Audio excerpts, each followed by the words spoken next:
Welcome to Paracella Geek. Today we're going to talk about Black Panther.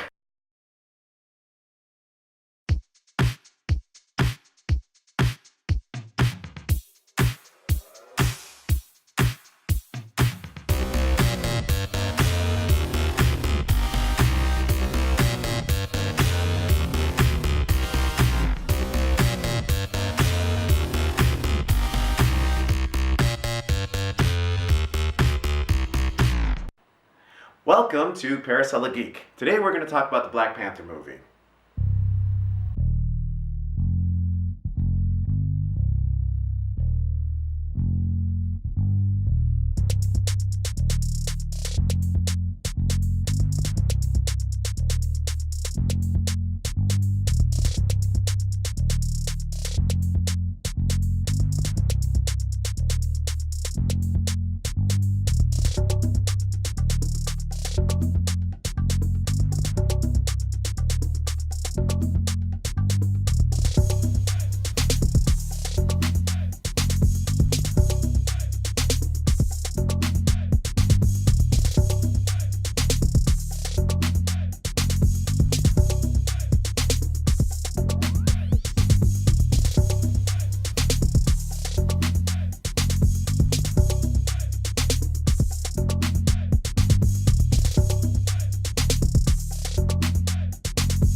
Here to give you a review of the Black Panther.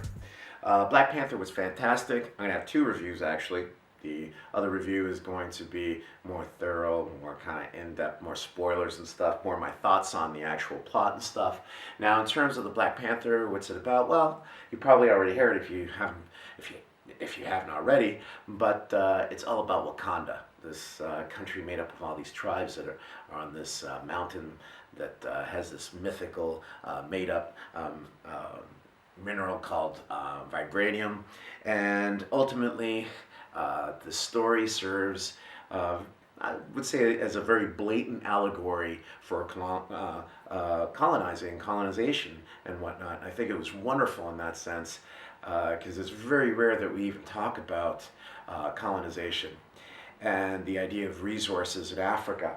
Now, of course, it also centers around this young prince, T'Challa, who ends up becoming king of Wakanda, and then he has to deal with some other issues that come up, and I don't want to spoil it, but he ends up having to deal with an antagonist by the name of Killmonger.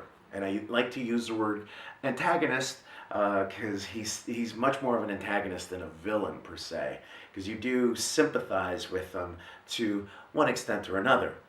Now, the costume designs were fantastic. It was interesting to see a fantasy based more on African costumes and attire. Of course, we should know that this isn't actually Africa. There isn't a place called Wakanda. I imagine there might be some people out there who might believe it, or might believe that there's a place called Wakanda, which is kind of crazy. But overall, a great story, great plot. You should check it out. And one of the things I have to say as well, and more general, I'm trying not to get into the spoilers and stuff, is that what I loved about Black Panther was, unlike Batman just seems sort of kind of just always eaten away by the guilt and the anger of his parents dying, whereas T'Challa seems to be very much worried about doing the right thing.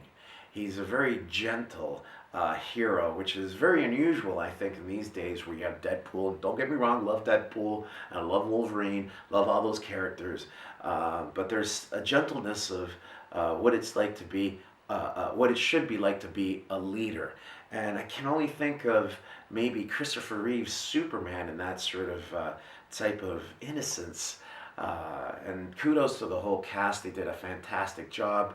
The people who did the costumes, the writers, they did a really good job of creating I would say, almost like a fairy tale. And I don't like to, I know most people would think fairy tale would seem as like an insult, but Star Wars is a fairy tale too, and it carries a message. And this message, the Black Panther carries many, many different layers to it. That you can just enjoy it for what it is, just a fun, interesting movie. But you can also, there are some blatant things that are there for you to see and understand. Check out my next video. I'll be talking more in depth about the Black Panther movie. There'll be more spoilers. So if you already watched it, then you're probably going to be cool with it. If not, don't check it out until you watch the movie.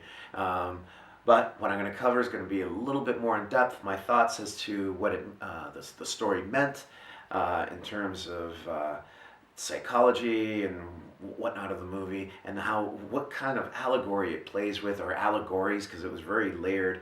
I felt that it's ultimately a great opener for a dialogue between us African Americans and Africans in the sense of what's going on in the world and whatnot. So check out the video, come back, and we'll talk.